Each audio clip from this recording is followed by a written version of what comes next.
Une question que l'on se pose souvent est de savoir à quoi sert-il de vivre si nous devons mourir? À quoi sert-il de faire des plans de vie, des projets, construire une famille formidable, travailler dur pour être le meilleur dans son domaine? Et un jour, quitter ce monde, laissant tout cela derrière soi. En somme, à quoi sert la vie? Des questions aussi contradictoires les unes que les autres se succèdent dans l'esprit de bien des gens.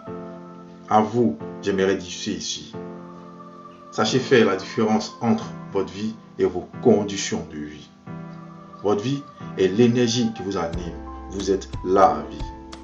Vos conditions de vie sont tout ce qui est extérieur à vous.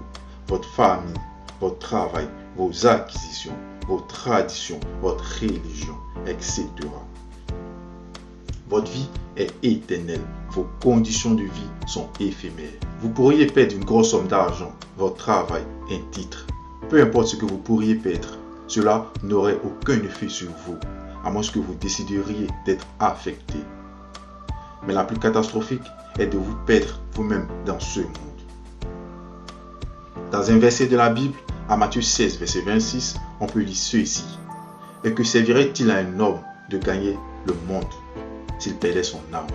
Votre âme, c'est qui vous êtes. Et qui vous êtes est un événement en cours, un processus d'évolution vers des versions de plus en plus supérieures.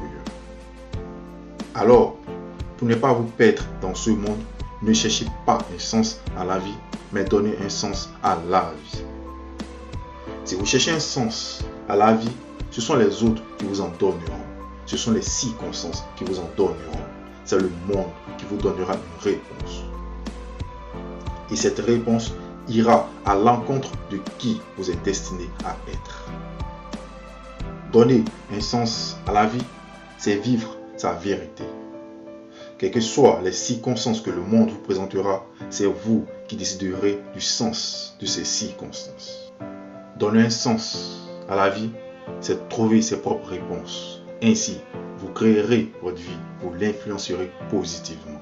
Vous ferez un pas de géant vers qui vous êtes destiné à être. La vie est la réponse à la vie. La vie est la solution à la vie. Vous êtes la vie. Prenez conscience que la totalité de l'univers est contenue en vous. Vous êtes la réponse à vos questions. Vous êtes la solution à vos problèmes. Ne vous projetez pas vers l'extérieur en quête de cause à tout ce qui vous arrive. Le fait, c'est avoir besoin de remèdes extérieurs. Avoir besoin de remèdes extérieurs, c'est être coupé de qui vous êtes. C'est aller à contre-courant de votre mission divine. Quelle est votre mission divine? Qui vous êtes destiné à être? Sachez que vous êtes ici pour faire l'expérience de la plus grande vision, de la version la plus grande que vous n'avez jamais fait au sujet du divin que vous êtes. Vous êtes ici pour vous recréer à nouveau sur l'idée la plus élevée que vous n'avez jamais eu de qui vous êtes. Vous êtes ici pour être une expression du divin. La difficulté pour bien des gens d'être la personne qu'ils sont destinés à être réside dans leur acharnement à chercher le chemin pour y parvenir. Mais vous ne trouverez jamais ce chemin parce que vous êtes vous-même le chemin. Cherchez en vous. L'univers conspire à votre évolution à travers le changement dans votre vie. Dans la vie, tout change, tout apparaît, disparaît ou se transforme, sauf le changement qui, lui, ne change pas. Accepter le changement vous conduit à la réalisation de soi, à la personne que vous êtes destiné à être. Résister au changement, c'est souffrir. L'une des causes de souffrance est de résister à ce qui est, au changement.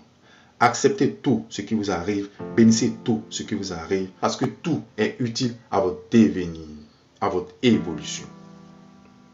Quel que soit le bouleversement que vous traversez actuellement, sachez que ce qui est parti n'est plus une définition fidèle de qui vous êtes. Ne résistez à rien.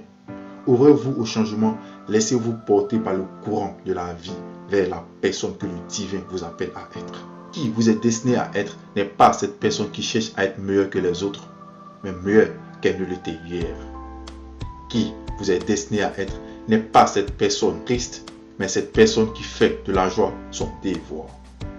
Qui vous êtes destiné à être n'est pas cette personne rongée par la haine, mais cette personne qui fait de l'amour son bouclier. Qui vous êtes destiné à être est cette personne qui sait qu'elle n'est pas une option dans l'avancée de l'humanité, mais une obligation. Cette personne qui ne cherche pas à s'adapter au monde, mais cherche à adapter le monde à l'image du divin qu'elle est.